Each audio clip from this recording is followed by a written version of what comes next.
Ahead of next week's COAG meeting between the Prime Minister and the State Premiers, caught up with the New South Wales Premier and spoke to Barry O'Farrell a short time ago.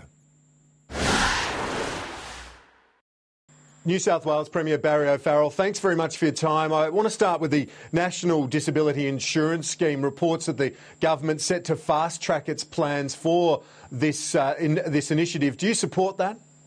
Well, we support in principle, of course, the National Disability Insurance Scheme, but what concerns me, what I read concerns other premiers, is the rush without the financial work being done. This has the ability to, provide those people with disabilities with the long-term security they want. Clearly, that's the goal everyone wants to get to, but we need to be clear about what the costs are for both federal and state governments before we rush headlong into a decision. A Victorian government spokesman is quoted today in The Australian suggesting that it's a cruel hoax from the federal government because the funding model hasn't been established. You would argue, though, wouldn't you, that this should be above party politics, that all levels of government should work together on this to get it done as quickly as possible? Well, it should be above party politics. It should be a realisable goal for those families and people who have a disability. But you can't get away from the fact that it has to be funded. And states and the federal government have a lot of work to do in that space. And I suppose, Kieran, what surprises me is that given that we're about to face COAG next week, given that for the first time in many years the Labor Party doesn't have a majority of premiers at that meeting, that Labor's modus operandi for COAG hasn't changed. There's no attempt to genuinely engage with all premiers on an important issue that, as you say, should be above politics. As you've mentioned, the Premiers, including yourself, meeting the Prime Minister next week, your Treasurer among those at state level meeting Mr Swan this week, and surprise, surprise, a funding stoush looming ahead of those talks. There are 4 expiring deals between federal and state governments worth about $1 billion. My question to you, Mr O'Farrell, this morning is, if the money hasn't been spent, isn't it fair enough for Treasurer Swan to bank it to federal savings?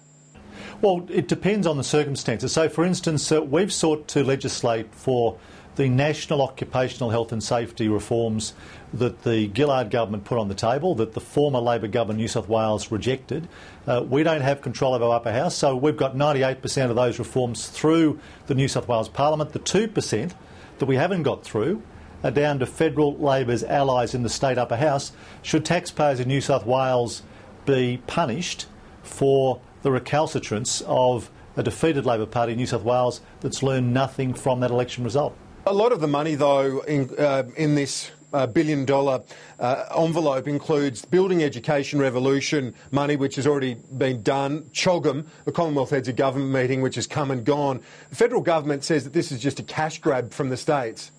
Well, look, my point about this is that you have to be careful about what Mr Swan says. You have to be careful about what he claims as facts. I'm sure that both Mike Baird and other state treasurers will go to this meeting with Wayne Swan arguing the realities of these things. But, I know, for instance, that in relation to the BER, there was some money left over in New South Wales that the Minister for Education argued should go into science facilities, particularly in disadvantaged schools. The federal government turned their back on that. Now, given that education, public education, is the key to unlocking the potential of most Australians, I'm surprised about the priorities of a federal Labor government. Electricity prices have been on the rise and are set to rise even further from July the 1st. Do you concede that the lion's share of that price increase is due to spending on poles and wires, infrastructure spending at the state level, as opposed to the carbon tax, which is estimated to have an impact of only 10% on electricity prices?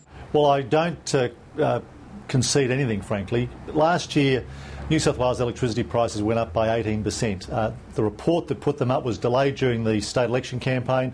What that report said was more than half of those increases were due to federal and state renewable energy schemes. So, Kieran, we need to be clear about this. Renewable energy schemes cost electricity consumers money.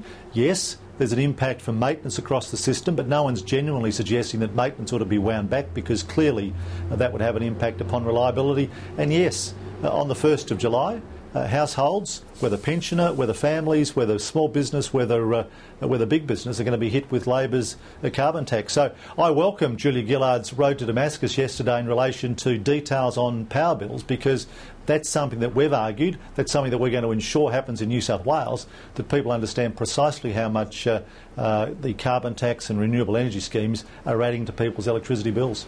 But you don't concede that much more than the carbon tax impost will be that investment on infrastructure. The National Energy Market Commission says it's going to be nearly 50% of the overall price increase over the next 4 years. Well, we are reviewing, in line with our election commitments, whether the investment in the electricity distribution sector in New South Wales has been gold-plated. But you can't get away from the fact, Kieran, that federal and state renewable energy schemes, you can't get away from the fact that carbon tax is going to add significantly to electricity. And we all know the old straw that broke the camel's back. For many pensioner families, for many small businesses, the carbon tax is another blow that they can't afford. It's one of the reasons why we're reforming our electricity distributors, to try and increase the number of, or the amount of the low-income family electricity rebate to help people bear the cost from the 1st of July. I know you've got to get going. Just two quick questions. The ongoing controversy around Star Casino and your staff. The company that owns Star Casino has now admitted leaking emails between your communications director and his partner. Does that surprise you?